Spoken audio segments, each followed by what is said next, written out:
Okay, welcome to the Pennsylvania Trolley Museum's Zoom series, Trolleyology. My name is Kristen Fredrickson. I'm the coordinator of volunteers, public outreach, and programming at the museum.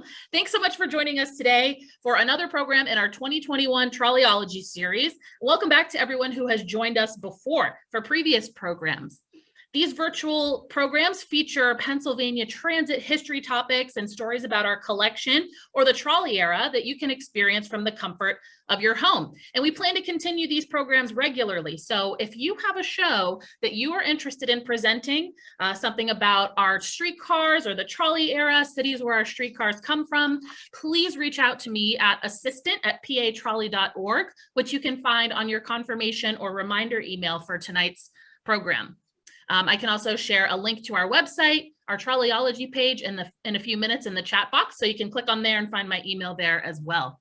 And I want to extend a special thank you to those of you who donated while registering for tonight's program and those who have made donations through our website. We truly appreciate your support of our virtual outreach programs.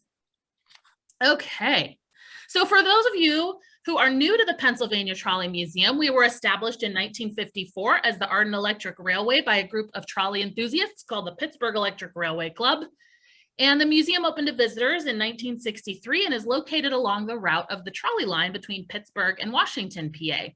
You'll find about 50 trolleys and electric railway cars here, about 20 of which operate. About 30,000 visitors a year take the 4-mile scenic ride at the museum. And we are now open we are now open Friday, Saturday, and Sunday from 10 to 4, with the last trolley leaving at 3 through the end of May. And this weekend, we'll be celebrating the Weekend of Kindness and 143 Day, which stands for I Love You, which honor the life and legacy of Fred Rogers. And an episode of Mr. Rogers' Neighborhood actually filmed at the museum in the 80s, and we'll be running the cars featured in the episode, making crafts, playing some outdoor games, fun for the whole family. So if you're nearby, we hope you can join us. And we will be returning to our full schedule in June. So we'll be open Tuesdays through Sundays, June to August. So whether you're planning a road trip or you're nearby, we hope to see you sometime soon. Okay, and now I would like to introduce today's presenter, George Gula. George is an operator and a conductor at the Pennsylvania Trolley Museum, and he volunteers in the archives. He gives these outreach programs, and he says he's been here a long time, since 1975. He's been writing for Trolley Fair, our member newsletter, since 1977. He's been Zooming everywhere, all over during the pandemic, for different museums and historical societies. So we're happy he's back for another program here. You can actually see some of George's previous programs on the Pennsylvania Trolley Museum YouTube. At the end of the presentation, we will have a question and answer session with our presenter, but the chat box is open. So if you have any questions, feel free to enter those during the show, and we can get to those at the end. All right, please keep your microphones muted and your videos turned off during the presentation. And I will invite everybody to turn them on at the end. George, take it away. We do the share screen thing first. And I think there we go. Hi, everybody. I can't see who's here, but I am glad that you've shown up. I was asked to do this maybe 5 or 6 weeks ago. And I usually do a lot more research, but I hope you do enjoy what I've done. As usual, we have a whole bunch of credits. I probably forgot a few. And if I did, and you're one of those people, please accept my apologies. A lot of newspapers online within this. And even then, I did not get a chance to put everything in that I think I wanted to. So we'll start, as Julie Andrews used to sing at the very beginning. Then what I found out to be, at least I found it, was out there in Chillicothe, Ohio, where the Electric City Railway Company began using women conductors in 1898.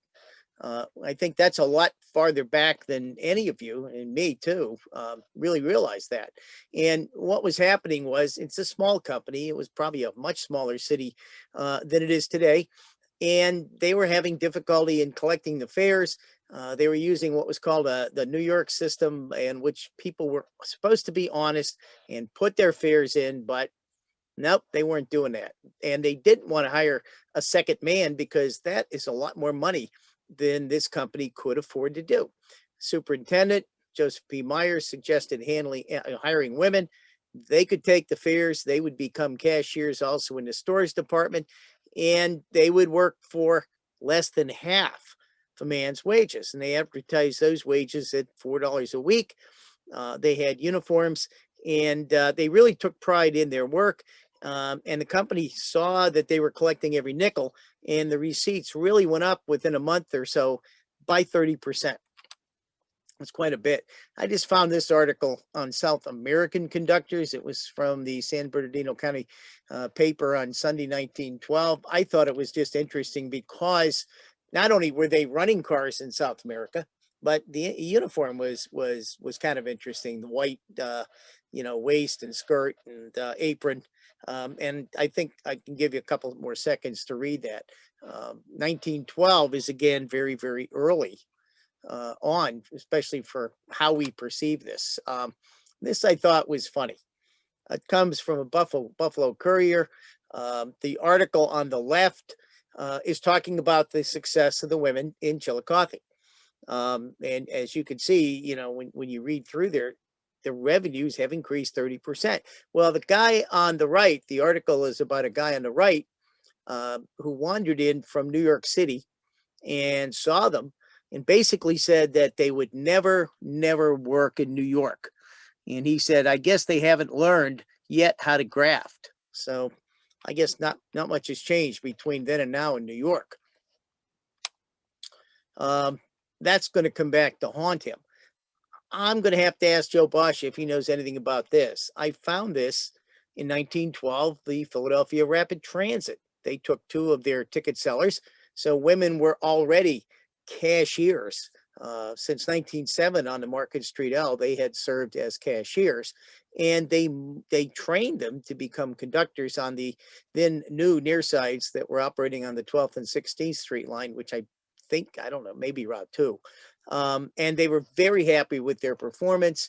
And I am not sure why. I think this has something to do with the 1910 strike, but I found nothing else on it anywhere. They wanted to eliminate some men who supported the unsettling labor situation that had come out of that strike. And that was a really bad strike, a lot of violence, burning streetcars, and the state police moving in. Now, by World War I, which realize starts much earlier in Europe than it does for us in the United States, women were already serving in England and Scotland, Paris, Russia, and Germany as conductors. And this is an article. I didn't get the. I should have. I didn't put. I'm sorry. I didn't put out where I got it from. It's a small little town in Iowa. Realize this is how people used to write back then. It's an article that really talks about how well the women do work, except that they gabble too much. And that sounds like a lot of nonsense from that period of time. But think about World War I. I read a book on World War I, and it just talked about the first 5 months and the millions of casualties, wounded and dead, from that period forced the hiring of many, many women. And if you saw the article, they're perfect. Typical car out in England, in Scotland. In fact, Glasgow, Scotland, employed about 1,000 women, and they were concerned about the uniform skirts, which were kind of long, and they solved them with gaiters. They had a permanent school there to teach the women the process of being conductors, and they really worked very well. Everybody seemed to be very happy with it over there. There was one problem that the males particularly were upset about. Anybody worked in the transit business knows it's very important to, run on time. I'm being told about that all the time. But in a real system, there's reliefs to be made, and the inspectors had to go out and figure out why women were sometimes coming in a few minutes late. And this is exactly the quote, that when a woman conductor has something to say to another woman, she will not let go on duty until she's finished it. This is what a Scottish instructor said, not me. But otherwise, it was very good. This is Paris. Look at the uniforms on the women over there on the left. It's about 1917. Now, the guy in New York who said it wouldn't work. Well, we wound up getting into war in 1917, and a few systems, including the system in Brooklyn, New York, began to hire women as conductors. And so the guy in Chillicothe who said they wouldn't make it, well, he's about to be wrong. And they would work on what the paper called the side door entrance cars. I'm not sure where else you get on the Flatbush line. And here are both men and women. They certainly had to go through their training. Some of the women didn't get their uniforms on time. They're kind of, I don't know how you want to describe those uniforms. But now the women were expected to be on the car with a motorman. The motorman was supposed to do all the dirty work, work with the switches, pull a pole up and down, that sort of thing. The women were basically there as cashiers. But at this time of the article, December 1917, they already had 150 women. Here is one of them on the car. Looks like a side entrance car to me. They put them on the Broadway line and they did very well. In fact, the motorman said, as you can see on the quote, it's one of the best first day conductors I ever had behind me. Now there's the uniforms, blue skirts and kind of mannish coats. It's a good word. I couldn't think of that. And the caps were pretty much similar to the motorman. There they are punching in. Kind of baggy uniforms. Now, Scott Becker sent me this. I'm going to let you guys read this. This is a sign of those times. And I didn't really know what to do with it. I thought it was a kind of an interesting article. So I'm going to let you read it for 30 or 40 seconds. Kind of hard to believe that a woman's health improves when you're bouncing up and down on a trolley. But that's what they're saying.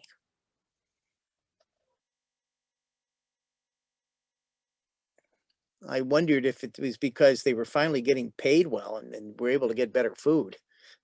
That period of time was not famous for good, healthy food out there, especially in a place like New York City. And for those of you who may not be sitting at your computer able to read, if you're standing doing something else, this is from Dr. Alice Bowman, who remarked on the health of women conductors employed in Brooklyn. Speaking generally, she said, I have observed a remarkable improvement in the spirits of the girls who have entered the transportation service, a marked change for the better in their mental attitude, a broadening in their outlook on life, and perceptible physical improvement in those cases where there was noticeable room for such improvement. Yeah, I'll read the next one. It continues, and then we're done with this for a while. But she basically said her observations had led to the conclusion there's nothing in the strictly physical part of the work, the motion or lurching of the cars, reaching for the bell, register cord, the necessity of making their way through crowded cars that is essentially injurious to the female organization. The tensioning of limbs, the balancing of the body that are called for in moving about in a moving car seem to have a tendency to strengthen rather than to weaken the muscles brought into play. And open air, enjoyed almost continuously on the surface cars, and part of the time on the rapid transit lines brings results in clearer skin, brighter eyes, and better lung capacity. So she used 3 cases of girls who were in poor condition, not sufficiently ill to be rejected. And she said they showed astonishing improvement after anywhere from 6 weeks to 2 months. One of the girls was suffering from anemia, the second from an incipient lung trouble, and the third from a bad condition of her skin. All 3 not only showed great improvement, but all declared that the work on the cars agreed with them better than anything they had ever done before in their lives. And they were all feeling just so fit from the last time this woman had seen them. Another girl who liked the work, she thought it was typical case, gave it up because of some criticism on the part of her friends, returned to a factory where she had been working before, and not long after that, she came back. It declared factory work seemed unbearable after, and they call this railroading, and that she had not felt nearly so well. And so she thought the cars were just good enough for her. She was supporting a young boy. Her husband was in the military over in France. These are the Baltimore women. Baltimore showed up pretty quickly in 1918. And they actually trained them properly over at the Park Terminal Schoolroom. They were assigned 2 lines. They weren't operating the cars. They were conductors. Again, this is World War II. But the newspaper, the Baltimore Sun, said basically our uniforms are better. The skirts were 10 inches from the ground with military canvas leggings below the hem. They had 4 pockets, 2 in the front, 2 hip pockets as well on the skirt, which gave them a lot of room, and 4 other pockets were on the jackets. And the Sun thought the sailor hats worn by the women were distinctly better than the New York conductor caps.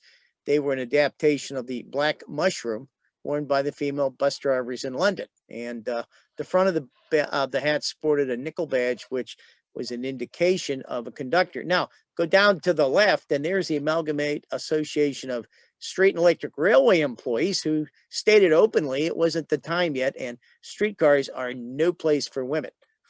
PTC treated them well. They were, if they were hired to replace men, they would have the same pay and entitlements, seniority, and treatment. After the war, many women just gravitated away. They would leave. Some companies did get rid of them, but believe it or not, some companies retained them. And here is a 1937 photo from a Detroit newspaper showing 2 women who had been working since 1918. Hattie Miller, one of 4 women conductors in St. Louis, was hired during World War I, and she kept working as well. And now, the Cleveland women wanted to work, and they weren't allowed. The men, it was said, wanted them out, and they were summarily dismissed by the National Ward Labor Board, and they argued in front of the board. And they won. Dr. Anna Shaw, again, was involved with this, and they won. They won the right to stay working in Cleveland. 64 female conductors continued to operate in the 20s and the 30s. They could leave on their own. Now, we always tend to think of women in transit and they're running trolleys and ringing bells. And, you know, these are the unsung heroes that have always been in transit. Their jobs have changed, obviously, with technology as that's changed. But we're going to honor them because you have all these terrible, anybody sat at a desk, you know, or at a switchboard doing this all day knows just how bad it is, you know. And so, you know, everybody's on a typewriter. Take a look. It's not your nice PC, you know, it's a hard typewriter. You got to bang on the keys, and people would do this all day. PTC, this is where Rita works, are on these automated machines doing payroll and taxes. They had to do a lot of calculations for deductions such as union dues. Women worked in scheduling department. PTC had a printing department. They worked there. These are the old card punch. Anybody working on a computer in the 60s at some place like Penn State probably remembers the cards.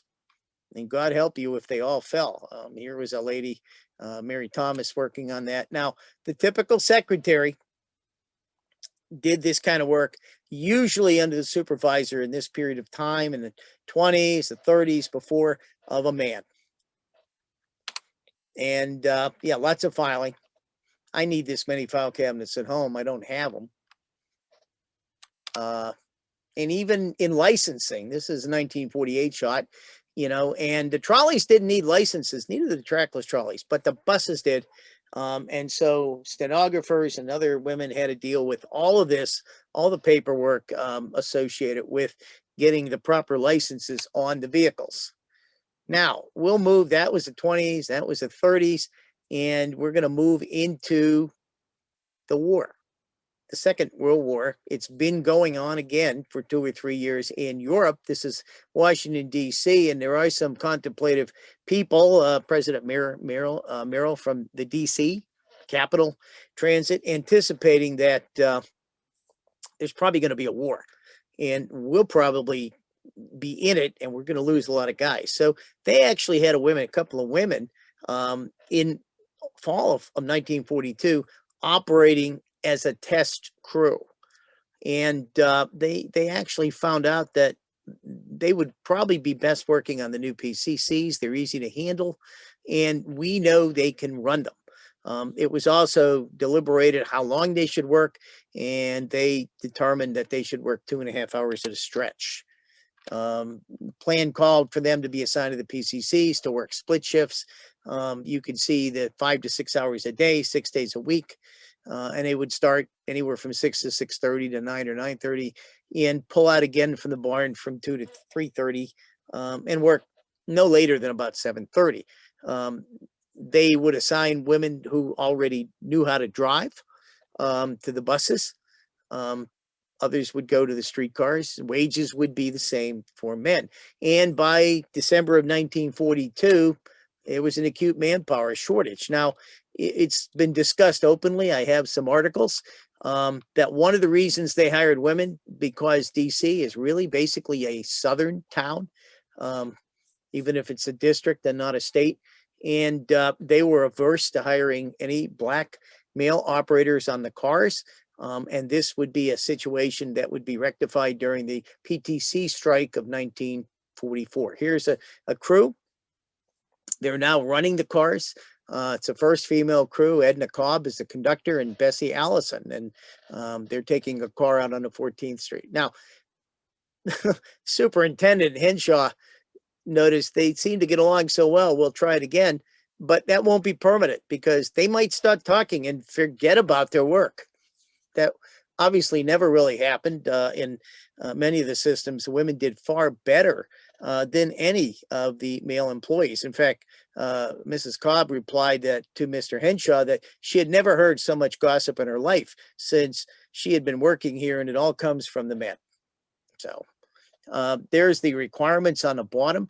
Many of the companies had fairly similar requirements, 25 to 35 years old here, 5'3" in height, not less than 130 pounds. And they had to be realistic and resourceful in their frame of mind. So what they didn't want was a woman who would panic at anything that happened and pick up the phone and call. These are some of the newest operators in DC, because I found another article that gave their names afterwards. Company established the Women's Auxiliary Transit Service, and that was the organization that began the recruitment program. So by July of 1943, they had, 35 women, I think, and including a Mrs. Larkin R. Daly, who joined her husband as the nation's first husband and wife crew, but not the only. They had bus drivers in the District of Columbia and Capital Transit. And there's a description of the uniform, natty blue single-breasted jacket. It's designed along the lines of a military uniform, gray shirt, black tie, and a customary visored cap. Now, they allowed the women to have both skirts and trousers, and Mrs. Bartlett preferred trousers when driving a bus and a skirt when running a streetcar. Here's Hattie Sheehan. Really good view of the conductor at her job. And a lot of us working at the museum really know what that little stand is. That's the conductor stand. I'm sorry, some of these internet photos, people put them on the internet and they think that the smaller the better. And that's why it's a little bit crunchy. And this is Virginia Starr. And she thought women were superior on these 3 counts. They made better operators. Their stops were smoother and starter. They had better relationships with their passengers. They always looked so much neater. In fact, the company constantly praised them for that. And they really were never involved in major accidents. Certainly they had some, minor fender benders on the street, but none of them had ever been involved in a major accident. There's a good view of the uniforms. At the peak, 77 women served in DC out of a total of 1,790 or so men, and most left after the war. They always considered it a temporary job. In fact, I remember talking to, I can't remember her name. It was a female operator who had worked out of Glenwood. And when I asked her if she ever wanted to stay, she said, no, I really wanted to go home. And yet the last 4 retired when the last streetcars were phased out. And that was in 1962. and a few years later, they were hiring them again. Now, I didn't read this. I thought this was interesting, and I would put it in. Black women were never hired as motormen or conductors. They were hired as loop attendants. So they were in charge of keeping the buildings at the loops clean. And this really had been a man's job. But the men were being drafted, or men were going, they had to move men to heavier jobs. And what they found was these women were doing a much better job than the men. Now, a little feminist here, a little sexist. Women are more used to house cleaning, but they sweep the dirt out of the corners instead of into them. And where the walls used to get a hasty wipe, the women got out a pail and a scrub bus. And, you know, I work for the Port Authority, and I'd go into some of these loop bathrooms. I certainly wish we had one of those people working there. They had 31 by the time the war ended, and 15 of them, about half, were now this one never got finished. About half stayed. I got Baltimore back into it. They came in late in 1942, and I was trying to find an article on the newspaper about Baltimore women, and at least in the papers that are on newspapers.com, I wasn't able to discover it. Now, this is a World War I shot, and it does show their uniforms, but they do come back, and this had to be moved around, but it didn't. This is a woman, a Baltimore woman in late 1942. And you know it's a Baltimore car because 5267 is a Baltimore car. And again, you couldn't find much for some reason. And I also have a couple Baltimore books written by authors, real fan authors. They didn't cover it much either. A little more, there's an article I found on a much better article on women that worked in Los Angeles. They first started in 1918. They were conductors collecting fares. Now, they called them by a variety of things, but the motormanette seemed to be one that was most common. And this lady, of course, is a World War II operator, and she's running the Type H car in 43, but she represents in this World War I. Look at the natty uniforms here. September 42, kind of early in the war. They began hiring women for streetcar and bus operation. And pretty soon they had over 300 women there. And there's the different names: the motormanettes, the conductorettes, the coachettes, which I'm gathering are bus, and the driverettes. There's their requirements: 21 to 40, weigh between 120 and 140, and have a height of between 5'3" and 5'10". A little bit more liberal than Washington. They found this, again, crunchy picture, but a beautiful car. It's a red, white, and blue car. And they had signed the women to work out of one division. There she is. You can see that all the, you remember the token collector and all the money that would sit in that fare changer. They had to put in new restroom facilities, certainly. And another great comment, you know, we've been amazed to see how well most women work into the mechanical phases of the job. And they said mastered the streetcar control faster than the men. They're very smooth. They're very safe. And it's, you know, the women's work is surprising the hell out of a lot of people, you know, who thought they could never, ever do this job. There's some training going on. They would put very quickly separate facilities, and they were trained exactly as the men were trained on Los Angeles Transit. Question, George. Yeah, sure. We got a question in the chat. I think I probably know the answer, but did the men have weight requirements? Have you come across anything listing a proper weight for a male streetcar conductor or motorman? I wasn't looking for it. I suspect they may have for health reasons. Maybe. But now I have to go dig around for that, don't I? Great question there in the chat. Yeah. I was concentrating so much on women employees that I never did, try to come across that. But New Orleans and a number of other southern cities, this is a New Orleans and anybody operating New Orleans 832 recognizes that door control. You have to. They train the men, the women the same as the men in New Orleans. They paid much better wages than anything else you could find, and they had to keep the cars on schedule, obviously collect the fares, and unfortunately enforce racial segregation within the vehicles, because this is New Orleans, and back in that period of time, that's the way it was. Here's Twin Cities, which did have operators, women operators. This is 46. But they had over 450 operators, about 464. So again, they did very well. These women had to show proof that they had found daycare for their children. Otherwise, they were all treated the same as men, paid the same wage. Now, and this happened in Philly and a couple other places. Passengers initially refused to ride when they saw it was being operated by a woman. They would let the car go by. And eventually, though, that would end, and the passengers would be generally very comfortable. They were always in danger, just like the men. You can see in 45, a conductor was beaten up by a drunken soldier. That would happen in Philadelphia. I came across some of that. But when the war was ended, many of them were laid off. And basically, they weren't hiring any more women as well. And so it's not until the early 70s that you see women coming back on the buses or trolleys, if they still had them. Philly, of course, had a lot of information out. And they were also looking by late 1942. Manpower, again, was getting tight. War industries were claiming some people they paid better. Men were going off into the military. So they were contemplating hiring women, and they actually hired a person, Miss Edna J. Wood, who, in the personnel department, she would be in charge of selecting and employing the women. They had no experience with this in Philadelphia. So they went out to Baltimore, their closest neighbor, to find out what Baltimore had done.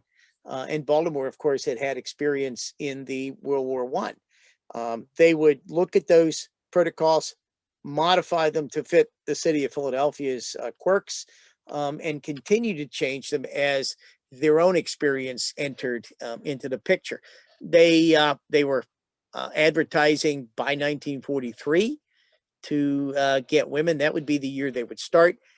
There was actually a bus. We'll see that woman operator later who runs this bus that goes into the neighborhoods so that it makes it easier for women to apply for a job with PTC. They don't have to go downtown. And that's going to run for the next 2 years. Here's Marguerite Rock. She's part of the first class. And these newspaper articles are going to show up. The first class consisted of 6 women, and including Miss Gladys Joseph, who was quoted in one newspaper as saying, "I love taking men for a ride." And they did trial runs in 1943, on May 24th and May 25th. There was a pretty intensive training program, and it was probably pretty similar to Chicago and San Francisco and LA and Twin Cities. All the students had at least the first day was classroom, and they learned how to run a streetcar. Now, not so much run it, but how it works. What does it do to get moving? And that was in the morning question, of classes like that for PTC. In the afternoon, they went to a conductor's booth set up in the instruction department. They spent all afternoon learning how to collect and register fares and how to do all the paperwork that will be associated with it. Now, Philadelphia, most of us know, have the subway surface tunnel, which is signaled, which has switches down there. They also had a tunnel under the Art Museum, which you can drive under today, but that was signaled as well. It was quite a long tunnel. And so they had instruction given on what to do with the signals. How does the signals work? And this instructor, who's maybe considered an instructress, so she's a woman instructor, is pushing a car through, and I'm sure those block signals are wired up to show how they work. What do you expect when you get to a signal? What's happening behind you? It's really unusual to have the trolley subway, and very few others had them. San Francisco, of course, had one, and I know that Newark, New Jersey did. They would learn about the parts of the streetcar. You can see they're learning about the controller over there on the left. They were taught proper procedures, how to run through wire frogs and switches, so you don't cause undue wearing out of those things, how to run the controller so you're not burning up fingers, and how to apply the brakes. then they would be assigned to a car house. These people were told by an instructor how important it was to read the bulletin board. Every day, new stuff showed up. Oh, orders, operating orders, temporary deviations, and you had to know this every day. And so you don't want to go by the bulletin board. Notice the women are not in any sort of uniform. Now they're going to go out after this for 6 days of instruction for motormen, and they're going to be on a passenger car with an instructor. There'll be 3 more days of line instruction for conductors. They have a final day where there's a really intense written and oral examination. And there they are learning to drive in their house clothing. And she's beginning her 6 days of line instruction. There is a motorman instructor there named Michael McFadden. Kind of looks like our training in a way, doesn't it? Here's PTC 8380. Another shot of a woman in plain clothes. Yes, there is an instructor. He's hiding behind a post, a window post. They initially would assign these women to Callowhill Depot in West Philly and Luzerne in North Philly with the school instructors. And they would start operating revenue cars in 1943 in June, which is about the time the women are actually going to start running cars. 32 women were assigned to both of those car houses. They were learning to operate one-man cars. They would learn PCCs. In this case, it's a modernized Philadelphia 8000, what they call an SRE. Now, the student trainmen were observed, and they said they did an excellent job. That's a misspelling. It's not well received. It's were, Catherine, if you're there. Many instructors expressed the opinion that the women grasped all of what they were being taught much quicker than the men. And I have used this picture before, but yeah, they had to learn how to do all this dirty work, all the stuff that New York City thought they couldn't do. They were learning, from pulling poles and doing switches. I don't know if they were trained to get on the roof of a PCC, because there were many 2-woman crews out there, and they would have to climb those tiny little ladders if for some reason they had to get up there. They would go out to other depots. They were at Southern Depot in South Philly, Richmond Depot in Northeast, and Frankfurt Depot in Northeast Philly. And there is the final day of instruction for Amy Keys. She's still a student, and so she hasn't gotten her uniform yet. Here's a lady fully uniformed. This is Dorothy Redden. She worked out of Callowhill Depot. She was mostly a Route 42 operator, and that was a really busy crosstown line. Went from the Delaware River all the way through Philly and West Philly, literally to the city line, Darby Creek in West Philadelphia. Another woman, Joan Wolcott. And the bulletin calls her Philadelphia's first motor woman. I actually am not sure at this point who is actually the first, so please don't ask. But the bulletin quote read, here she is in a PCC, and you can see, here I am, fellows, behind the control board of a modern streamlined PCC, all ready to step on the power pedal. Okay, that's good. It's probably an air car. This is 1943. There she is yanking the pole or resetting the pole. Some of the women initially came from other parts of the company. A number of them would come from private life. And Joe Basha informed me, he is an expert on Philadelphia, that a number of the women came actually from the South looking for jobs or better jobs than they could find down there. Here's Dorothy Redden again from this courtesy of Joe. He has a complete set of off-peak, and during the war in 43 and 4, they had quite a few beautiful pictures. There she is. She's going to be a conductor, I guess, because of the fare changer, and she's at Callowhill Depot. Here was another interesting woman. This is Martha Kashner. She also worked out of Callowhill, had a great record of courtesy, a lot of commendations, and she, would stay for quite a while there. Notice the right-hand picture and notice what's on her hand. As a conductor, she wound up finding a lot of funny tokens from out of town, and she collected them. And she actually made 2 bracelets out of the tokens. There were 79 tokens, and she was very proud of one from Pearl Harbor.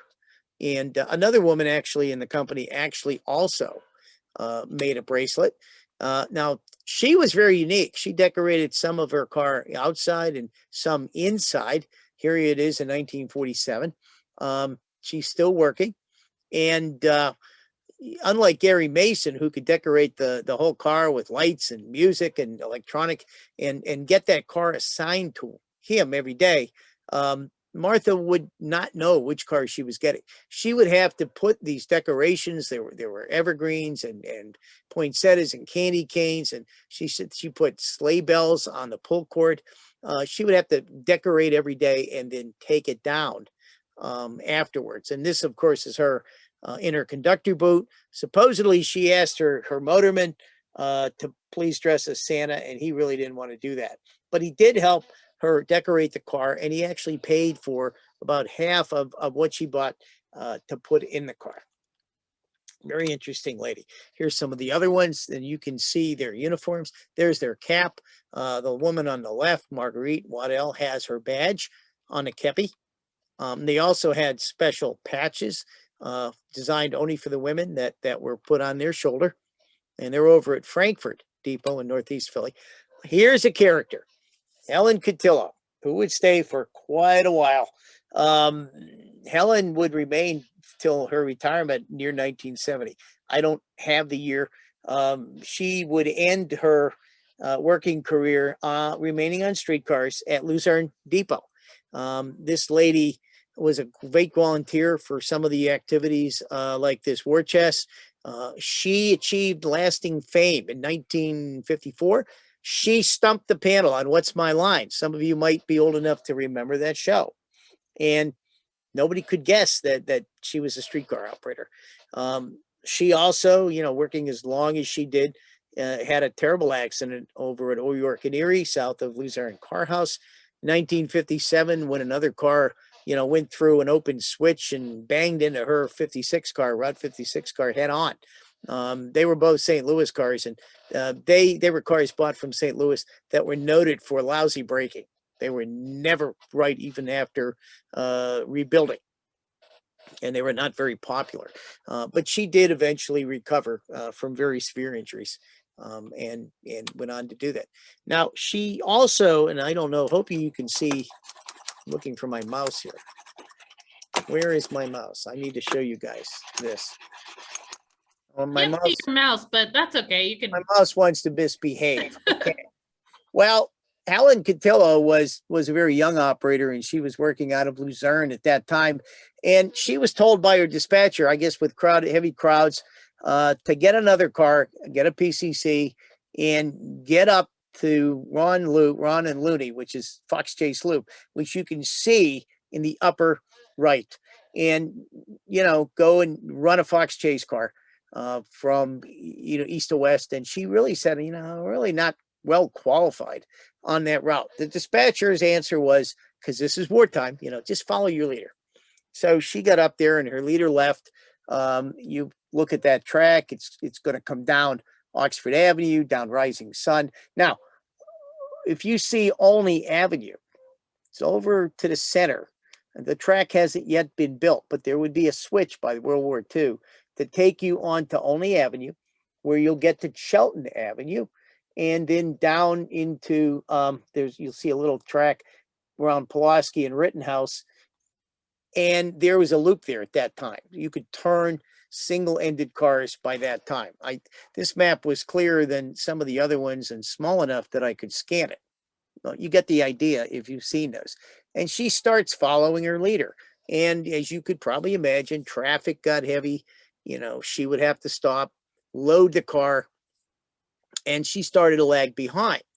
Now she gets to Shelton Avenue, and she looks down to the left, and there's a car with probably her leader had an 8000, and boy, that looks like an 8000. So she followed it. She followed it down Shelton and along Wayne and Coulter and Midville. So she got to Ridge Avenue and realized that was a double-ended car, and he's just changing ends to go the other way. I got a PCC. What do I do? Well, that was a hard way of learning how to qualify on a route. They took a couple hours to back her up very slowly with an instructor car running in front of it. Naturally, there was no rear end control, so she was running this very long PCC car, from the front.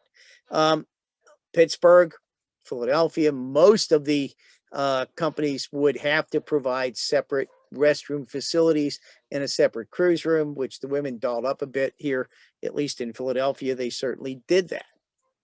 There was a humorous episode in one of the car houses. I'm not sure which one, but it was quite a laugh because people discovered a trash can was missing and they reported it to the division or depot clerk. And he went about looking for it and he found it. He used what he called a can detector, as it said. And he said it led him to the room reserved for the women. And he got it with a lot of comics. But apparently what they were using it for was a wash tub. Joe Basha sent me this one. And this was a husband-wife team that worked out of Route 70, which would be Woodland. That's Greenway Avenue. You can see on the woman's shoulder that special PTC wing patch. And that goes along with this article. And it may really refer to the same couple. But it said that a woman was assigned as a conductor with her husband's car. And then she found herself watching everything he was doing. And she got extremely nervous. She remarked that it never happened when she was working with other men. And of course, the article goes on to talk about, backseat drivers and, how the woman always wants to be a little bit of a boss. I suspect that the woman was not just a conductor. She was also an operator and used to running her own car and maybe worrying a little bit about what her husband was doing. They worked on the L. And you notice they call Dorothy Williams the first L Bell. And this is the Market Street subway elevated. And so, she joined PTC at only 23 as a platform guard and then became a motor woman. And they paid her a high compliment by calling her a quiet, efficient operator with a splendid record. Now, these are a little bit of anecdotes. I can read them. And I think I already said they were assigned to another. I found they were also assigned to Allegheny Depot as well, west end of Allegheny Avenue. They worked on the Market Frankford and on the Broad Street trains. They operated those subway trains. The efficient women over at the Frankfurt L shop, 69th Street, and I'm sorry, not 69th, but up at Frankfurt Avenue, actually organized a fire brigade of women, and they actually put out some fires. And they got some pretty good compliments. There was a woman over at Richmond over there who never wanted to work earlies. She was only 114 pounds. I thought that was under the weight limit, but they said that she always worked late. She's being a carrot top. I'm assuming she's a redhead. But Fanny Myers actually had a wonderful record. After a whole year, she had to fill out one accident report, and that report came back as unpreventable, which means it wasn't her fault. The PTC had their own print shop, so they put out a whole bunch of printed material in addition to advertising for men initially, and then women in the newspapers. They were able to put these things all over on the cars. Because the draft had taken about 10%. And no transit authority, from what I've been able to read, ever achieved full employment during the war. And it started out like this, here's a car that didn't go out from Callowhill probably. And we need people. So now they're still looking for men at this point in early 1943. On a number of wonderful ideas, will you be my motor woman, calling for war work, lady, we need your help and we're going to pay you for it too. And then there was this one, you got to be a history buff. Some people have been stumped by this, the Molly Pitchers of PTC. But of course, Philadelphia was a historic colonial city. And anybody that knows Molly Pitcher knows that she followed her husband with the Revolutionary Army as the British Army retreated from Philadelphia into Jersey, and at Monmouth Courthouse on a very, very hot day, over 100 degrees, there was a pitched battle. And at least the story is that she took her husband's place to help serve the peace after he fell. I've never known whether he fell because of the intense heat. Most of the casualties were from the intense heat, or whether, a shot hit him. And it's most likely that she would be the person going 200 feet back behind the gun to get the ammunition. And it was placed, of course, back that far, so if he got hit, it wouldn't blow up the more important gun. They were known, these women, as trailblazers and pioneers. And again, there's that picture. They were told to go to Locust Street and sign up downtown, and then they started this idea of a bus to go into the neighborhoods and try to get more applicants. So I did use that picture again. And more of this. Now the women are talking about their jobs, and this is an inducement for more women to come, and they love it. It's a great job. It's different. It's thrilling. It's an adventure. And of course, a number of women said that on the bottom, I wouldn't swap war jobs with any woman. Here's I thought a very interesting one. I dug up 1943, the fall. It's after the PTC strike. So we also have Negro operators, as they would be referred to, in 1943. And so her husband's in the Army, and she's taking her place, Ethel Jock. And would more of you women please come up and help us. Now they'll change in 1944 going into 45. They're probably getting enough people. So now the ads are showing, yes, we want you. And now you're serving a vital front, the home front, which was considered by the government as much a battleground as was the European and Asian theaters of war. So we're getting into the end of the brochures, but they put out so many, and they're so interesting that they all pretty much say the same thing, but very interesting here. Now, women were around for just a few months when the operators and all the other shop people, whatever, went on strike. And the reason for the strike, as we've talked about in the World War II show, was that black operators were going to be, as they figured, foisted upon them. The government had basically said, if you could wait for a second while I drink, we need the manpower. These people are an untapped source of manpower. You are going to hire and train these operators, and the first class of 8 would come from internally from PTC. But they went on strike the day they went out, August 1st, I think, the day that the black operators turned in and were supposed to take a car out. Everybody went on strike. I blew this lady up. Number one, you can see a uniform that's vastly different. I'm wondering if that's a summer uniform. That's also Dorothy Hibbs, which will figure in just a bit later in the strike. And this is Luzerne Car House. Luzerne Car House was always assumed to be the Union headquarters. Dorothy Hibbs, the strike would be broken in about 3 days. Troops moving in on Saturday night, setting up around all the depots on Sunday. And the warning coming from Major General Philip Hayes, commander of the troops, that if you're not there on Monday, you are going into the military on Tuesday, and I'll make damn sure you go to the Pacific. Of the 2 theaters, the Pacific was the one you wanted to stay away from. And so these operators, conductors, shopmen, they really delayed. They waited almost until the last minute to report to work, where they still were not considered absent. And Dorothy Hibbs, the woman you see here with 3 escorts, which are all smiling for the paper, of course, would take a car out early in the morning, around 4. It was a Route 53 car going from Luzerne Depot to Wayne and Carpenter, and she'd make about 6 trips. Interesting what she said. There's another view of her at the controls, and it would cause her a lot of griefs. But what she said is she got to the stops. The residents practically jumped up and down. When I pulled up to the corner, they come aboard. They're all smiles. They see the soldiers with their guns, and then all of a sudden they're meek and quiet. But people were being nice. I mean, one guy gave cigars to the soldiers, whether you smoked them or not. Another one gave them each $1, which was back then a lot of money. And Mrs. Hibbs herself brought them a fried chicken to eat. This is her from a newspaper, and she was only 21 when she did this.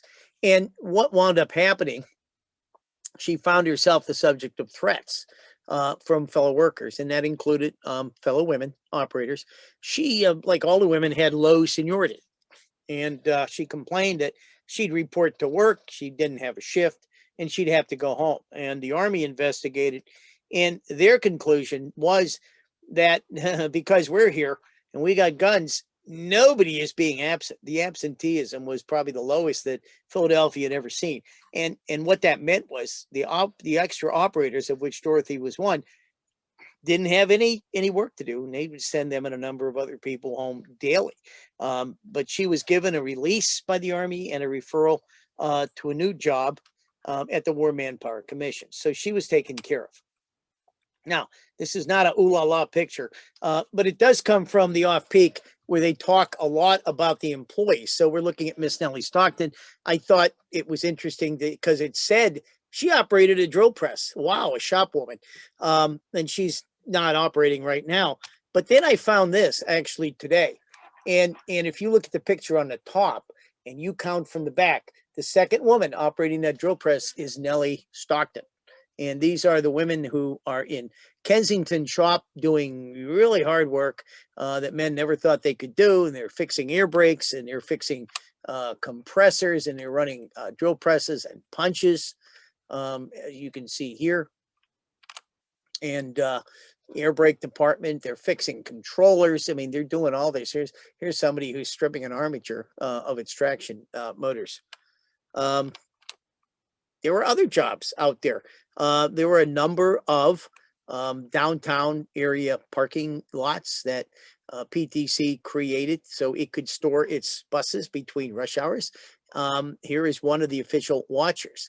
She'll help park the buses, and then she'll hang out there so nobody messes them up. This is Lillian Reed.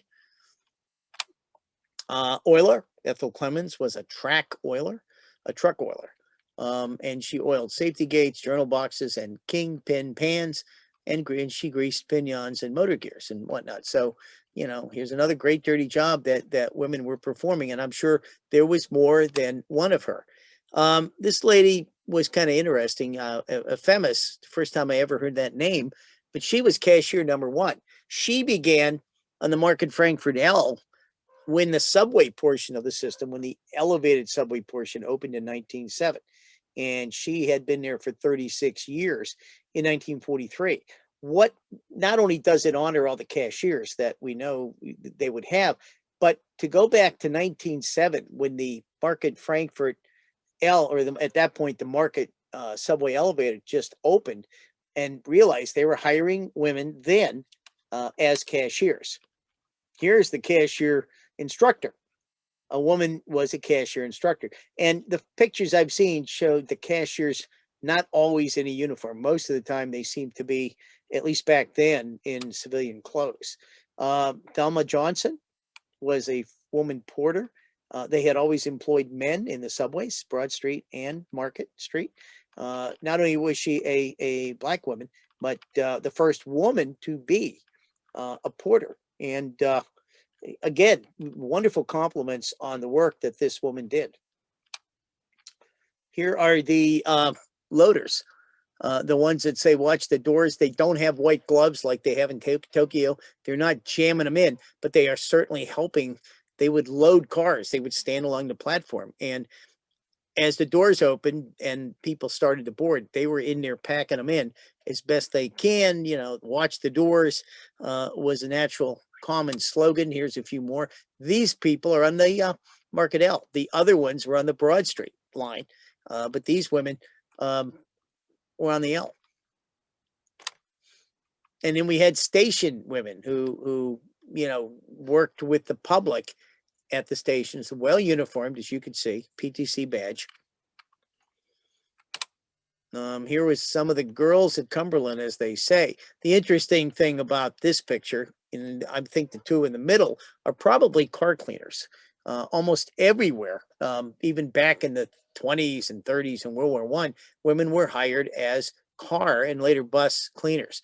But the woman over on the right is Blanche Crock, and she is the woman, you can see her in her uniform, who operated that PTC employment bus that we saw earlier. We talk about car cleaners. Here's some of them in the car. They clean the cars in general very well, and they also would buff the cars up as they came out of the paint shop, and which this car has done. It's a double-ended car, much like 5326. Now, there's the car cleaners. So they had their own kind of uniform, as you can see, which, you know, they didn't have an official uniform. But these ladies did a wonderful job, you know, really, really cleaning the cars. And with all the crowds getting on, I'm sure those cars got very, very dirty. This, I think, may be put in the wrong place. I'm not sure. But after, because I was still pushing it out an hour ago, but after the war ended, women were having problems, just like the men. They were having problems. The cars, 20 cars went down to the Navy Yard. The sailors and probably the Marines were going up and down into downtown, not on a subway necessarily, on the streetcars instead. And they were complaining. They complained to the military because a sailor had attacked a conductor. Now, Red Arrow.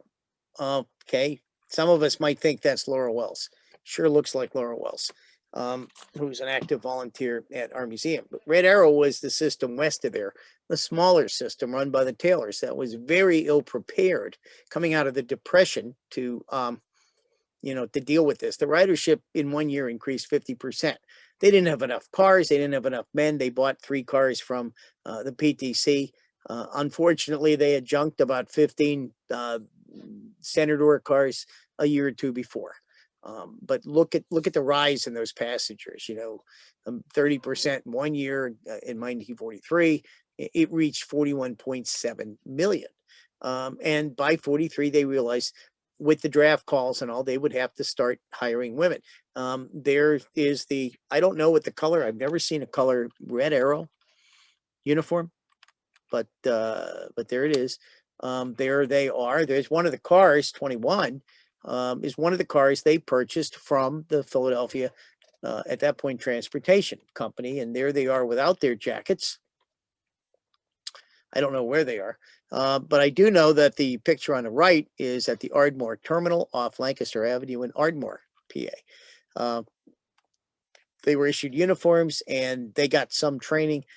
They felt in some cases it was not enough, but they would eventually, the company would eventually employ 75. And here's, you know, a beautiful example of one of those. It's Barbara Mann, who died only about 17 years ago, who was very proud of being a motorman. So she was able to apply, began in 43. Afterwards, you know, as the women were dismissed, and at Red Arrow they were dismissed, she became a secretary. It's a beautiful shot of the uniform, patch on the uniform, patch on the cap. You know, you can't ask for something better.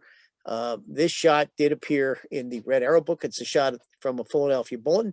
After the war, as the men returned, the women were dismissed. And this is Mayor Taylor, I believe the third, thanking the last 2 women, Mrs. Ruth Black and Mrs. Estelle Scanlon, for their wartime service. The woman on to the left of Mayor Taylor would remain. That's Mrs. Elizabeth Hardy. She was the head of the conductors, and she would work at Red Arrow until 1972. Pittsburgh gets into this thing very late. In July of 1944, they kept attempting to hire men, and at one point, then they were denied that by the War Production Board. And who was in charge of trying to staff all the factories. So they were one of the last systems to start using them. Women had already been being used all over. In this case, we're showing this woman, a mother of 4, Helen Withers, only 27. She is one of the first to start a career here, and she's signing up, being interviewed. I just put the whole article in there because the picture is what's most important. That's Mrs. Anna Mae Vastine from California Avenue, being instructed. She's a mother of two. And early on, she's being instructed by the instructor, K.W. Phelan, who lives out in Wilkinsburg. And so, you know, they start to do this, and they're not doing it until like July of 44, which is, like I said, kind of late. There were other women, Mildred Halco, Estelle Graham, Eunice Turner, and Evelyn Allen. They had to go through the restroom issue here, and they installed restrooms for the women at Craft Avenue, Glenwood, and Ingram car houses. And so that's where they would assign them. They also put one at the practice loop out of Castle Shannon, which is the present site of the Castle Shannon T parking lot. Here's Mildred Halco, the first one to take out a car. She took out a Route 23 car, yellow car. She passed away in 07, and they consider her the first. And these two other women would be considered trolley dollies. I remember speaking at a show, at the end of a show on the McKeesport trolleys, to a woman who was an operator, and I can't remember her name, damn it, but she said they called us trolley dollies. There's Mildred Halco on the right on her first day. That is not a uniform. She did not yet have a uniform. She was wearing her own clothes, and you know, by the look of this black and white photo, you would never have known it. And she, up above is the Route 23. It's not an easy job to work. It's serving Neville Island. It's serving McKees Rocks. There's loads of factories, steel plants, chemical companies, and there was a lot of extra special cars that ran from certain neighborhoods, as well as the regular cars. So there was a lot of passengers to deal with, and she certainly did a very good job. They started using their trolley as advertising. They had to compete with other industrial facilities that paid, in some cases, much more than 95 cents to $1.10. And so they put it on the Crosstown 22, which they all knew. Everybody in railways knew that was the line where people saw the cars the most. It went through the north side, east and across East Ohio along Federal and into downtown, you know, right up 6th and 5th. And that had a lot of public exposure. Anna Nixon. Anna Nixon was a Pittsburgh operator, and I need to find out even more about her. We have her uniform. That's on the right, and it's a nice color shot of what Pittsburgh Railways women ran, and that's their top coat over the white blouse. They would have a tie. And 1474 sure as hell looks like it's sitting in the loop at McKeesport, either on a 98 or a 56 run. Because I did a McKeesport show, and that building looks very, very familiar. Love is going to happen on the trolley, and it did. It did in many cities that I found, and so I threw that clang, clang, clang, and zing, zing, zing. But on the second day of Grace Wright's work, Motorman Ray Connor took an interest in her. They went for a cup of coffee, and 8 months later, they were married downtown. And as the paper said, with a lot of trolleys rumbling by as a different kind of a wedding march. And the bride had joined thinking this was an adventure, and her husband said, nah, she's going to quit. Okay. They also ran into some nasty, where you don't have to read that whole thing, but I just put it in there. If you want to find it, it's the Pittsburgh Press, Thursday, September 28th, 1944, on newspapers.com. This happened to Eleanor Chadwick, who had only been on duty for about 2 weeks. She was 32. She's running down Bradford Avenue over in the West End, and she hit some leaves, couldn't make a stop, I believe an Elmwood stop, and she starts sliding down a hill. There's a hill, 600, 700 feet long, and a curve at the other end. And a car jumped the track and banged an iron pole that held up the trolley wires, and then kind of ended up in the front of the Peter Pan Cleaners. That was at Noble Avenue in Bradford. She was really commended. She was very much hurt, bad gash on her head, broken arm, And she didn't panic. She had remained at her post trying to stop the car and then tried to assist the other injured riders. And of course, they're thrown all over the place. They're over the seats. They're on the floor, spread around. And so, she did a very commendable job. And I found this in the paper the other day. And I know, they scan these things sometimes kind of dark.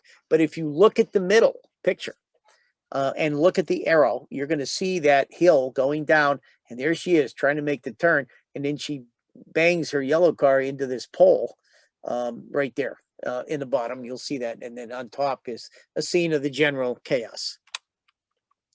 I could not find a picture. I'm sure there's a picture somewhere.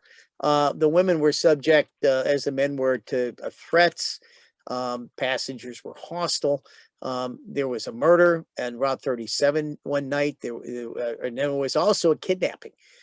This particular woman, Kay Parks, was hauled off the car and assaulted. And if anybody knows anything about Route 37 at Westinghouse Loop, it was out in the Tinicum Swamp. There wasn't even anybody living there. Westinghouse Loop would have been closed at that point, the factory being there, and they would eventually shorten this loop to put it in a more safe place. And there was a shoeshine boy that tried to beat up on the kidnapper. He couldn't. So, and it took a while for them to find her because it's a very marshy area. It took about 2 hours to find her. They did catch the guy that did it. She returned to work, eventually became a cashier at the L and did her work until about the early 70s, and she continued to pick those late runs. And when the company, after this incident, tried to limit the work hours of women, the women themselves went to the union to fight this. They wanted to be able to work their hours, Now, another one you don't have to read. I'll summarize it. But a lot of the employees at Pittsburgh Railways, as at some other systems, were hired as regular employees. They had full seniority rights. They joined the union, and so they were able to stay on. This is an article all about that. 40% of the women stayed on and continued their transit careers, running streetcars and then later buses. When I came in 1975, and I thought there were 3 women, but there really is only 2. In 1975, there were 2 women from that era. One was Cora Seipold, who worked out at East Liberty Garage on Route 71. The other was Hattie Bartosik, who continued to run streetcars. And I'll just summarize this. This is all about Cora, and she first became a shipbuilding. She worked in a shipbuilding plant at Neville, and there was another operator, Max somebody. He also didn't like working in these places, and she looked for something cleaner. Some people didn't like that. Some of the workers she worked with, knowing she was leaving, actually punched her and objected the fact that she's going to wear slacks and take a man's job. But, she stuck it out. She stayed there with the Port Authority, and eventually she had a very high seniority, probably almost number 1 at East Liberty Garage. She worked on the 71, and she was small, but the article shows how you can't smoke on her car. All of the boys from Central Catholic never gave her any grief. She told her she actually threatened to ride her. He had it with a stick. She said she would ram her fist down his throat if he tried to use that stick. So she was a real tough one. Her regulars loved her. They gave her a birthday party, I pretty much think every year. And she would really work with riders that didn't have the exact fare. So, there's the article about her getting a painting. Guy came in with a big tube and she wanted what it was, and he pulled out a painting, and, she said, would he paint one? And then eventually, a few weeks, he gave her this colorful chalk still life that was hers. That was a picture of her. She put it in a very simple frame. Finds her daughter finds out later that he's Vincent Nesbert, who was a Russian portrait artist. He had immigrated in 1914, taught in Pittsburgh at the Art Institute, and he has some of his murals hanging in the courthouse. So she really got a very nice gift. Cora was a celebrity. around here in the newspapers. She was in Mellon Bank ads, and on a television show, a local TV show. And she would retire in 78. Unfortunately, suffer a heart attack in 99 and move to Indiana, where she would pass away. Some of you remember this lady. This is Hattie Bartosik. She remained on the streetcars, and so I rode with her many, many times. That's exactly what she looked like at the Port Authority. She stayed until she got to run some light rail cars, and I had asked her about that, and she said, "Hey, I ran everything else. I want to run these too." And unfortunately, like so many transit employees who retire, she passed away early, just about 2 years after her retirement. Now, Anna Wahola, sorry, who is this lovely lady who passes away in 2016? Anybody want to hazard a guess? You put it in a chat box. Well, Anna Wahola was a streetcar operator. She was born in 1924. You know, she would run night cars. She had stories they told how to handle late night drinkers, how to get them out of the car and lean them up against a pole. And what happens is this woman met Paul Wahola. And the rest is history because they were married at 19. Mr. Wahola died in 14.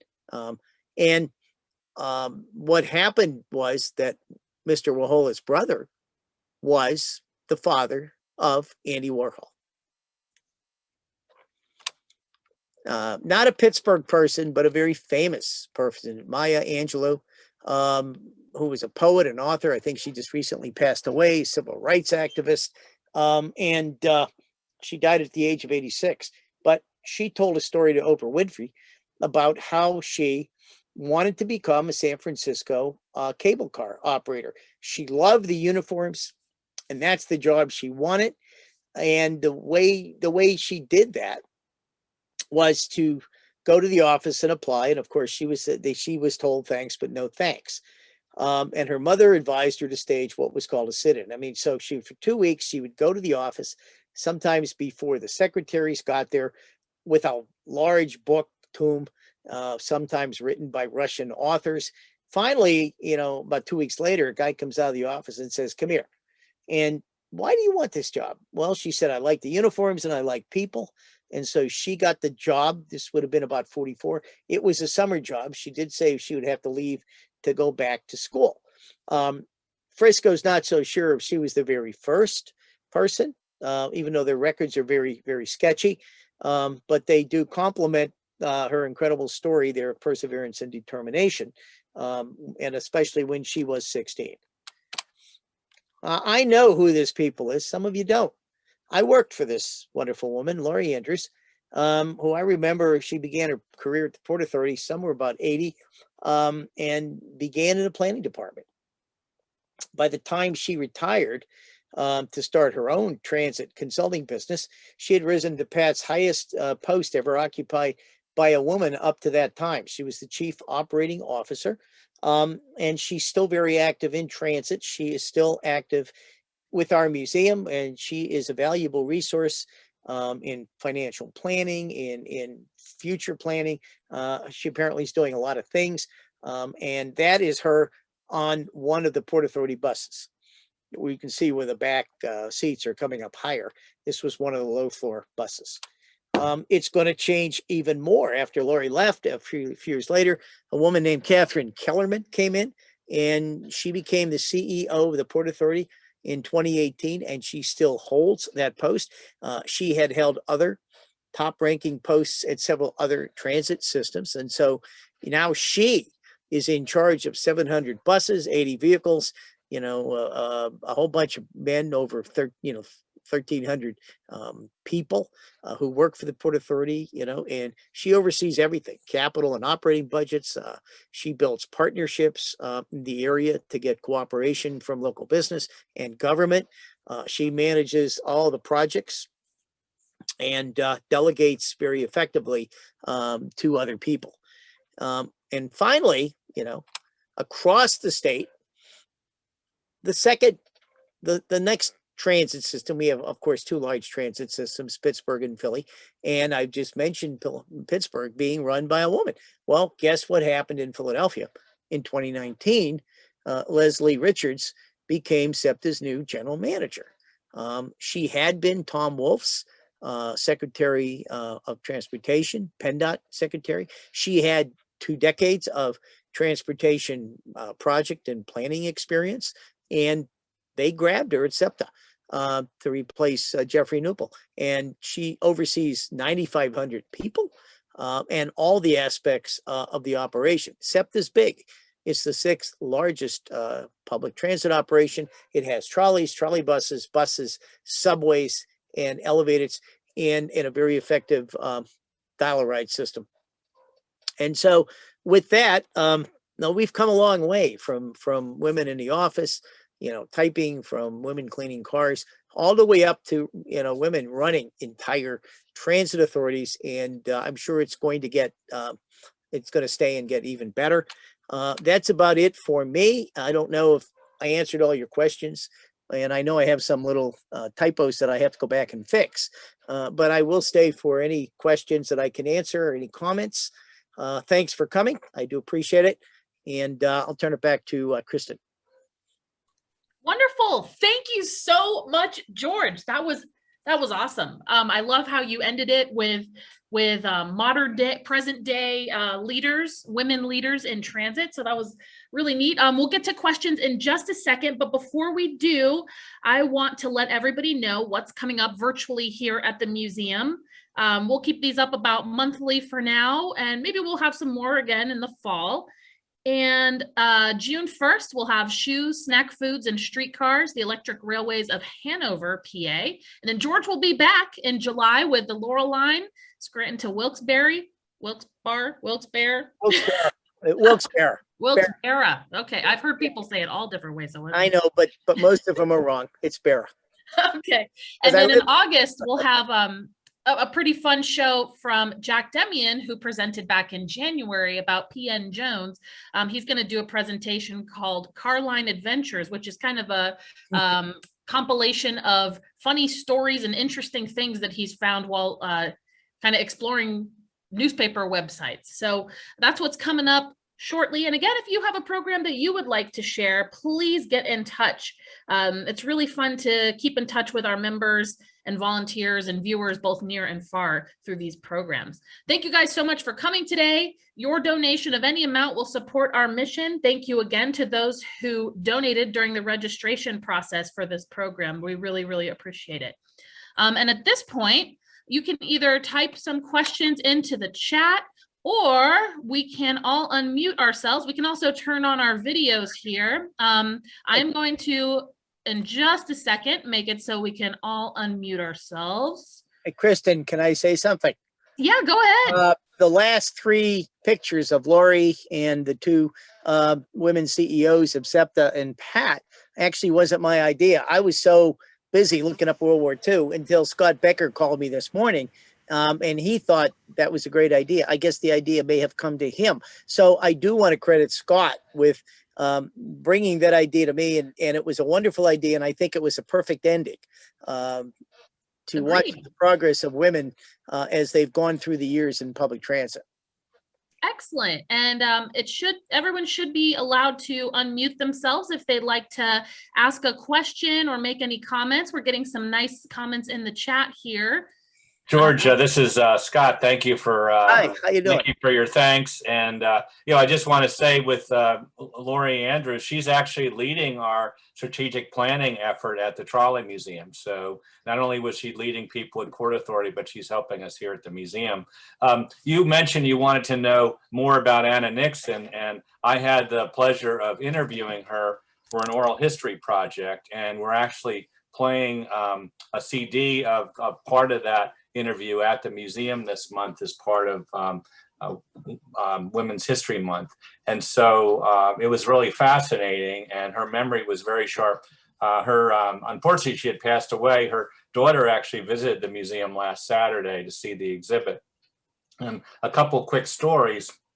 She was hired in 1944. She was only 5'2" tall, And as you can kind of see from the photo of her in front of the PCC car, but she was very feisty. And she was telling me that one night she was running a low floor car, and there was a drunk in the back of the car that was pestering the passengers. So she stopped the car, she opened the center door, and she pulled out her brake handle, which if any of you have seen a brake handle on a low floor car, it's a pretty weighty object. And she went back and she waved it in front of him and she pushed him off the car. So that's pretty amazing. So, but that tells you what it was like, and they weren't allowed to go up on the roofs of the cars if they had a problem, but she did break a rope on a car in rush hour, and she went up on the roof and she fixed the pole and got it going again. So she was really into it. And my favorite story was she was called in at the last minute on VJ Day, and she had to run a car through downtown. And she said Pittsburgh was one big party, and people were literally dancing in the streets. They were drunk. They were getting on a car. They didn't know what change they were throwing in the fare box. And she said it was the wildest trip she had ever taken. But she loved doing it. And she actually worked for Pittsburgh Railways until 1958 as a trolley operator. So she did not leave when the war ended. It was quite interesting. So if you have a chance to be down at the museum, I encourage you to watch the interview. Thank you. Yeah, and you can see the uniform up close right when you come into the museum in our visitor center. So she was very proud of that uniform, and she carefully wrapped it in plastic and kept it in her closet. And so she did come down and present it to us at the museum, and it's in perfect condition. Do we have any other questions or comments for George? Yeah, there was some discussion about weight restrictions. Oh, right. Port Authority, at least during the 60s, going into the mid 70s, their policy was weight proportionate with height. And as a sidebar on that, they would not hire you if you wore glasses. Oh. You had to pass the eye test without wearing glasses. Now, during your employment, if you needed to wear glasses, as you got older, you were required to have a second pair of glasses with you at all times while you were on duty. And about South Hills Village, I worked out there for a number of years, retired about 10 years ago as an operator. When I started out there, well, actually, when the administration building was built in the 80s, there were no facilities for women adjacent to the crew room where everyone reported and ate lunch and hung out. There was a men's locker room, which was huge. They probably had a minimum of 200, 250 lockers in there, which they never had that many operators. But the only facilities they had for female operators was on the second floor where the administration offices were, and there were no lockers. So the lady operators would have to go up to the second floor to use the facilities. And it was like that when I retired 10 years ago. And since then, they have divided up the men's locker room. Now there are equal facilities. But now at the bus garages, which were built even before the rail center, there are equal facilities for men and women. So I thought that was a little odd that when they built the rail center, there was nothing for the women. They were an afterthought.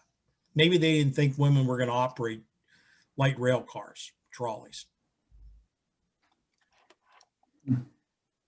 George, Hi. Ray Lonaba.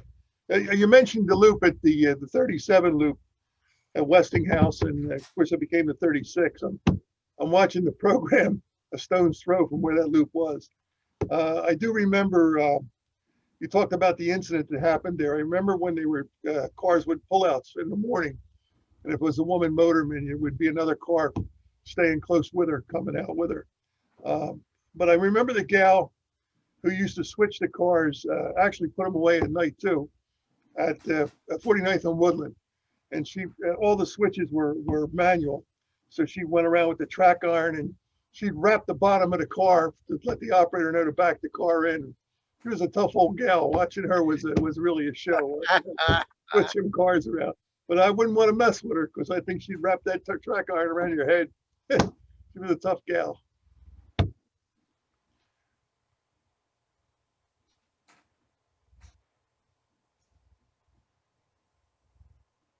Any other questions or comments for George? I saw Matt Non in the chat said, speaking of women in leading public transit roles, the last 4 administrators of the Federal Transit Administration were and are women.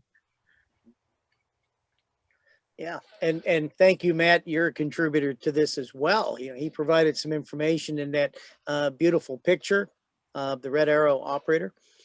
And so, you know, you're here personally. Thank you very much. When they started using women, they paid, as you noted, they paid them less than the men. And that was a big controversy, that why they didn't want women operators was because they didn't want to pay them less. The operators didn't want the competition from women. But later on, that got solved because the union insisted that they be paid the same. So it was the unions the ones that insisted upon it. Thanks, Philip. Mm-hmm. Thanks, George, for a really awesome presentation. I just wanted to, I guess, give a shout out really to all of the women who work in the Trolley Museum scene. You mentioned briefly the Wells sisters, and your own daughter Larissa has done a lot to kind of bring me in EM fold. She's a wonderful person. And wanted to give a shout out to the most wonderful person in my life, my wife, Ashley Valentine. This is her PTC uniform cap. Of course, I have my own. So we've been a husband. Well, actually, no, we weren't married yet at that point. Well, we were someday to be a husband-wife trolley operating team. I wanted to find a better way to share the picture because I think it's sweet. We were going to a living history event that involved a swing dance, and we both showed up. Oh, wow. In PTC uniform among all the soldiers and sailors and airmen. We were 2 trolley operators, and we had a great time. And she's also shown up. We did a photo shoot with Philadelphia 2743 at Rock Hill. Joel Sullivan was the photographer, so shout out to Joel, who's also here in the chat. And yeah, we got some neat pictures. They were actually based on a lot of the newspaper photos that you showed tonight. We have one of Ashley with 2743's switch iron. We don't have any street trackage at Rock Hill, so she's switch ironing a conventional railroad switch, but from the angle you can't tell. But Ashley may not have the most interest in running cars, but she enjoys working on events. And I think there's lots of other folks out there making history at the history museums. And I think they all deserve credit for all they do. Thanks for that, Stephen. Thank you. Thank you. Thanks for the view of the uniform in color. I wish we could have gotten all of her uniform pieces to be the same shade of blue. We were kind of in a hurry, but the trick is turning black and white and you can't tell. Yeah. There you go. A quick question in the chat. You don't have any information on the first female conductors in San Diego, do you, George? Well, I don't. I haven't looked at any books yet. Had I had a couple more months to do this, I might have. But you know, when newspapers, having a subscription to newspapers.com is very nice. But on the other hand, you'll find out that a lot of the newspapers may not be on it. As an example, the Philadelphia Record, which extensively covered women in Philadelphia, is in the hands of the Historical Society of Pennsylvania, and they'll let you look at it, but it's not online. The Bulletin, the Philadelphia Bulletin, likewise is in the Temple University Special Collections, and you can go there and look at it, and look at their photographs. The pictures are online, but the paper isn't. So Paper's long gone. Same with the Pottsville paper when I was looking for Eastern Pennsylvania Railways. But I guess I can get around to it and try to find out. If you have a way of getting onto newspapers.com, type in San Diego, women conductors or women trolley operators. And the more you keep typing in, the more you get. And if you're curious, check the chat. Matt Non has provided some more information about San Diego. Gina Holly, okay. Holla was among the first women hired by the San Diego Thank you. Trolley. Excellent. All right. Can I Oh, sorry. Go ahead, Lee. All right, I'd just like to say that I went to work in Wilmington, Delaware in 1971. And at that time, there were still 4 women from the World War II era working there. And of course, by the war, the streetcars were gone, but they had trolley buses. So they had started on the trolley buses. And this one woman I remember talking to described walking up the back of the bus, very similar to the picture that George showed there. But to get enough oomph to pull down the poles, it just gave it that extra bit of a pressure, I guess. So I'd often wondered if that story was true, but since I saw George's picture, I'm sure it is. Well, you had to be able to pull the poles down. Yeah. Yeah. And I did run across a newspaper article about the women in Delaware running the trolley coaches. Yeah. Yeah. Which I don't believe required a license, and you didn't need a license on a streetcar, at least back in that period of time. So something else I had forgotten to put in Philadelphia, some of you know that at 3rd and Wyoming, in the back of the shop's administration building there was a loop. There's still a loop for training operators, and that loop was put in specifically to give the women training. Apparently a lot of women back then, and I don't think this was out of character, didn't drive a car. They'd never had an experience in traffic, and so they gave them a whole day on the training loop so they could be comfortable motoring that car before they put them out on the street with an instructor. Don't forget Oscar, George. Oh, Oscar, the thing used to jump out, the figure that used to jump out in front of him on the training loop. Yeah, they had a. oh, was there somebody that jumped out? Yeah. No, it was a dummy. Dummy. And it would shoot out. The kids used to play with it. It was on the training loop. Well, yeah, I mean, we had our training loop at Castle Shannon, and that is now the location of the parking lot for the Castle Shannon station. And prior to that training loop being put in, that was the Castle Shannon car house, and before that, the Pittsburgh and Castle Shannon Railroad steam locomotive shop. So it's a long transit history down there, but we also had a training loop where people could get the feel of a car before worrying about it when they were in traffic. All right. Well, thank you again, George, especially for putting this program together with such short notice. I think you found a lot of really interesting stories, and I love when we can talk about the history of of actual people, a little more than rivets and nuts and bolts. And it's really nice to hear the story of, actual people, actual women who worked in these systems. So thanks again. And thank you everybody for coming. I hope you can join us in person or on another Trolleyology Zoom in the future. Have a good night, everybody. Night, everybody. Thanks for coming.